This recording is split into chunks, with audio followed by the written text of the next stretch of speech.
What's going on, guys? Welcome back. And today we have more upsetting news, this time with Microsoft and what's going on with that. I'll dive a little deeper into that, show you a couple articles I'm looking at, and also the current stock price of Microsoft is $451. It has still been up.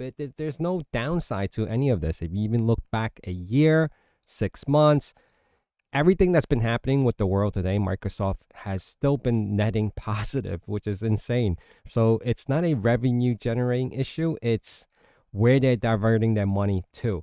Now, some of these individuals that are being let go from Microsoft, it's a big range, right? If you go to layoffs.fyi, it is over 6,000 jobs, 3% of their current employment rate, right? It's a huge number. I mean, some of you guys may come back and say, oh, it's only 3%. And I would argue that point because 3% for Microsoft is a pretty big number. 6,000 jobs. Again, that's 6,000 individuals, no matter what positions they are. There were directors, there was probably techs, there was definitely a whole range of individuals that there's no way that they can just vastly remove an entire department, unless you're a VM, unless you're a department that no one ever needs anymore. Sort of like VoIP, right? Because now Microsoft Teams is all, you can do all your calls there. So it's a possibility, right? They're doing reductions and they're refocusing their organization goals to something else. And of course, that goal is something else such as AI. Microsoft layoffs hit coders hardest with AI costs on the rise.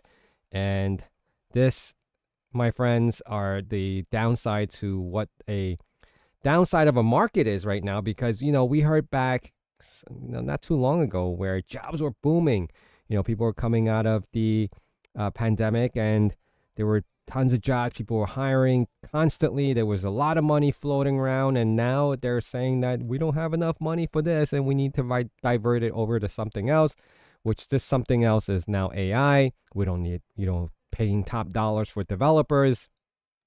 And another article here is Microsoft is laying off 3% of its global workforce. Roughly 7,000 jobs. Layoff says 6,000, so go figure. Now, it's not very specific. AI is a very broad term. I mean, it's like saying cybersecurity.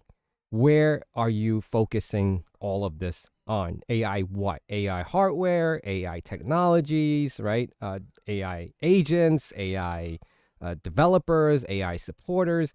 There's so many things, right? In order to feed your LLMs, you probably need a good amount of storage. Are you saying that AI, if you're repurposing these roles, or even if you're not repurposing these roles, you're eliminating all these roles for individuals that can be possibly replaced by AI?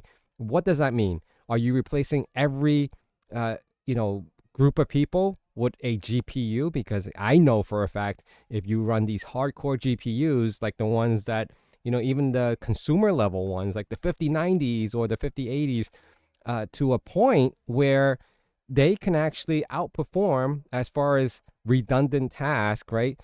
And programming language and understanding that and building, custom applications.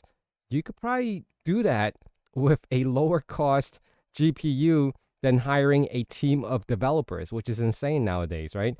So I'm not sure where the attention is of how many people from what departments were let go within that 6,000 that Microsoft has announced, but I'm pretty confident that it probably has touched every single department because they still need to function as an organization. So that also, I would say, includes, and I could be proven wrong, that there may be some cyber roles in there. A little redundant, right? But they probably can cut costs by eliminating some of these roles. So I just wanted to share that with you guys. Another thing I wanted to say is that I had some great conversation with some of you individuals over the weekend. We did a Zoom call. I appreciate that. Great insight. Hopefully you guys that reached out to me understood that, some of the perspectives that I have is because of my years of experience. And I love talking and engaging with the, audience here. So I know some of you have reached out to me and you want some guidance to see what direction you should take with cybersecurity. And I'm going to give you all my honest opinion when you guys do reach out. Expect a follow-up with me with schedule calls and whatnot to discuss all of that. And I appreciate you guys doing that, and also the donations coming into the buy me coffee, which is great. I love that. And most importantly, just hit that like and comment, and also subscribe, and keep the engagement going. I'd love to hear from a lot of you guys who have been reaching out to me directly, because you have some challenges, you have some questions, and you probably can't get that from other channels that just tries to sell you a pipe dream, right? So I want to thank you guys for being here, and please hit that like again, comment, and subscribe, and I'll see you guys again really soon. Take care.